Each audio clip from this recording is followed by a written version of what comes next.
Hello, so today I'm going to talk about plant propagation, especially fruit trees. So there are many ways of propagating plants, but for the purposes of this video, I will talk about grafting. So grafting and budding are horticultural techniques used to join parts from two or more plants so that they appear to grow as a single plant. So in this video, I will focus on grafting other than budding. I will also prepare another video which will talk about which I will be talking about budding.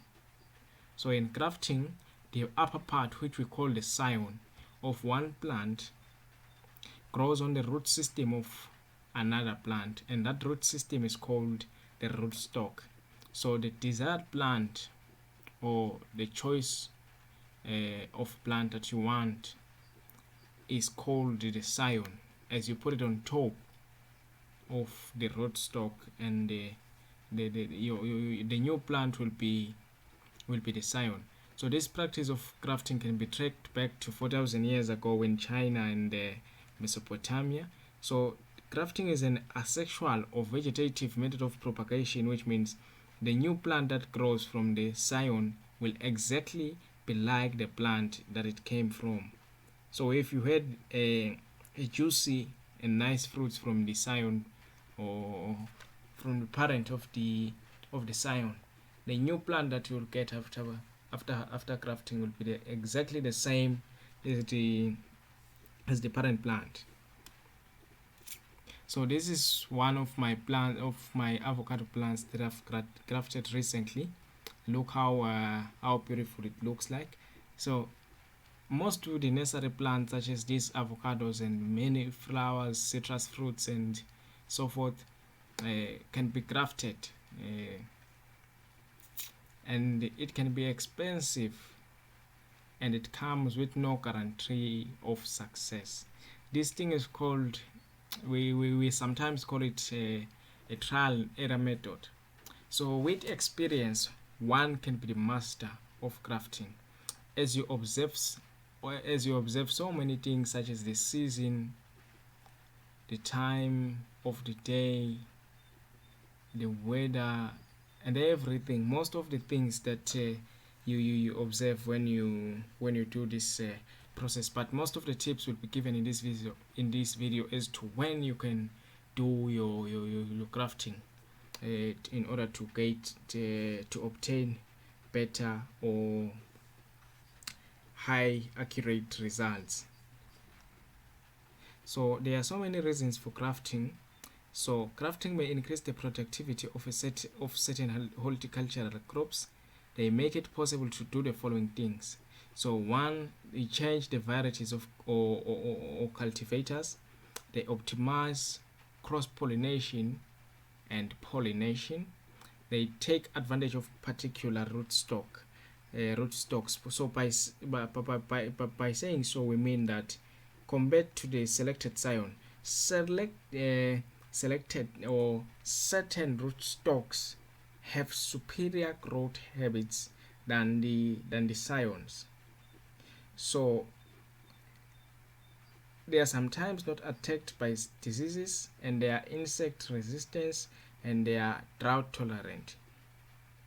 So once you have those characteristics of a certain rootstock, you will want to use it as a rootstock because your scion may not have that particular characteristic that your rootstock has. So it also has the benefits from interstocks. It perpetuates clones, as I've said, that the parent plant is always the same as the daughter plant. So grafting also repairs damaged plants, and it produces certain plant forms. It increases the growth rate of seedlings. By saying so, we mean that when we graft, the new plant may fruit after maybe a year, whilst if you may have used maybe seeds of an avocado tree, it may just start fruiting maybe after 4 or 5 years or more. So grafting also reduces index viruses. So when can one graft? So unlike budding, which can be performed before or during the growing season, most grafting is done during winter and early spring, while both scion and rootstock are still dormant.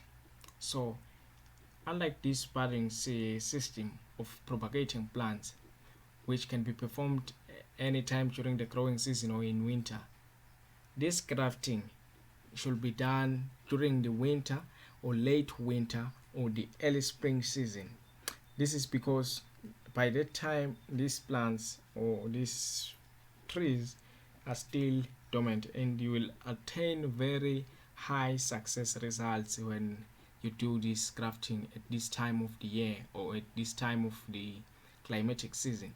So selecting and handling scion wood, best quality scion usually comes from shoots grown the previous season. So do not just choose shoots that may have been grown or that may have grown maybe from the past maybe 3 years. Just try to choose shoots that have grown from the previous season. So clean the cutting tools regularly. Just imagine like you're doing a surgery in a hospital.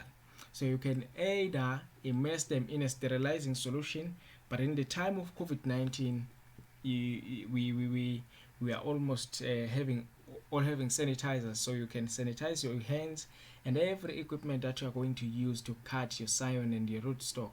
So for best results, harvest scions to be used for grafting during the same day. Do not just harvest scions today and use them tomorrow or maybe the day after. Select only healthy scions that are free from insect disease or winter damage. This will make sure that you attain better and best results. So cut all scions to a uniform length, but that's not the very important part. You have to label them, recording the cultivator, date of harvest, and location of the stock plant, so that you'll be able to identify these plants. So that's that's the important part of labeling them and recording the cultivator and the date of harvest. So note that in grafting as well as budding, the vascular cambium of the scion or bud must be aligned with the vascular cambium of the rootstock. So in woody plants, the cambium is very thin, or is a very thin ribbon of actively dividing cells located just below the bark. So you have to note that. So there are so many types of grafts, but today I'm going to show you 2, 4, 6, 7 grafts or types of grafts, and in one video or in the next couple of videos I'll be explaining deeply each and every type of grafting theoretically before we go to the practical part, because you have to know the theory behind it so that you'll be able to apply it when we are doing the practical. So one, there is cleft grafting. This is what we call cleft grafting. And bark grafting, as you can see, the graft is made around the bark. This is bark grafting. I think this is an apple plant if I'm not mistaken. And the side veneer grafting, as you can see in this image, this graft is made on the side of the rootstock. And there is also splice grafting.